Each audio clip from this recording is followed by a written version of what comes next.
Mavs win Game 1 over the Timberwolves in the Western Conference Finals. It was a close game.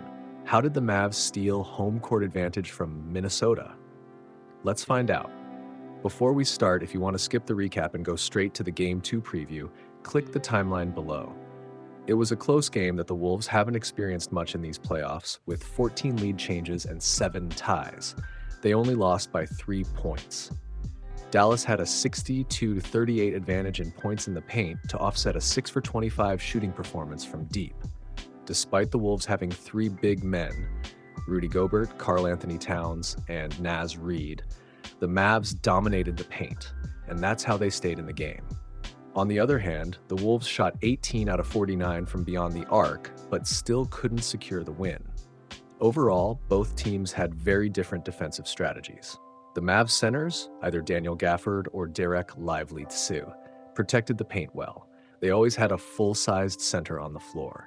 When Rudy Gobert was on the court and not involved in a pick and roll, the Mavs center stayed in the paint.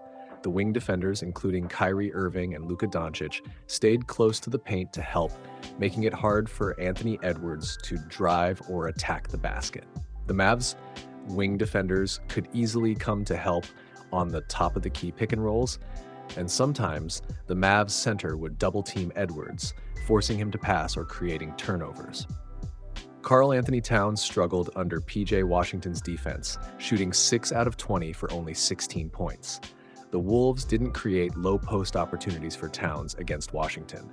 Instead, Towns often had to attack from the three-point line, which is not his strength against a defender like Washington. Towns should leverage his height and size rather than relying on speed. Kyle Anderson was a surprise contributor with 11 points, and Jaden McDaniels had 24 points, including 6 three-pointers. The Wolves' defense allowed 62 points in the paint. Did they contest every three-pointer? If so, PJ Washington might not have knocked down that open three to take the lead with 2 minutes left. The difference was that the Wolves didn't maximize Rudy Gobert's roaming ability to protect the paint. Instead, it was a normal matchup with Rudy defending either Derek Lively Tsu or Daniel Gafford. Rudy was consistently attacked by Luka's pick and roll with the center, pulling him away from the paint and leaving him out of position for defensive rebounds.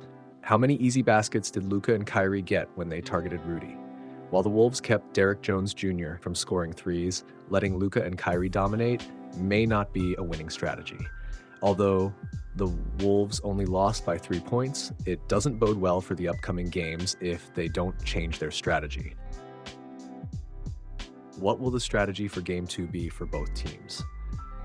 The Mavs need to stick with their defense, letting the Wolves shoot threes if they can. The record for most threes made in playoff history is 22 by the Miami Heat a few weeks ago.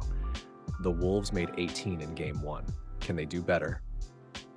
Offensively, Kyrie Irving performed well in the first half. Anthony Edwards couldn't match Kyrie's speed, especially when Rudy Gobert was off the court, making it easier for Kyrie to attack the basket. However, the Mavs still had 13 turnovers, with Luka contributing 4. He needs to reduce that number. The Wolves, despite only losing by 3 points, faced challenges. They scored 105 points with 18 three-pointers. During the second round, their offensive peak was around 107 points. Can they hit another 18 threes in Game 2 with 49 attempts? If not, the Mavs, known for their defensive rebounding, can initiate counterattacks quickly. The Wolves usually attempt 30 threes per game in the second round. Three-pointers are not their strength. They have a size advantage they should use, either creating mismatches for Edwards against Luka or creating low-post opportunities for Towns.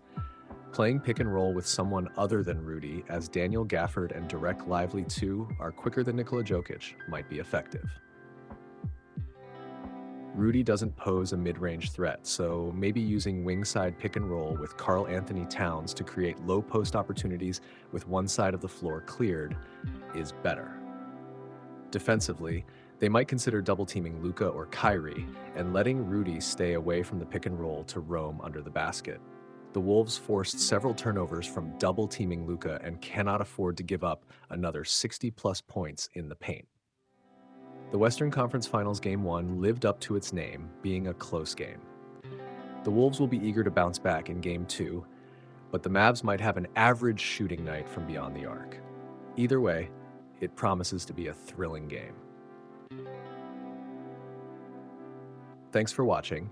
Don't forget to hit the like button if you enjoyed this breakdown and share it with other basketball fans. Your support helps us bring you more in-depth analysis and insights.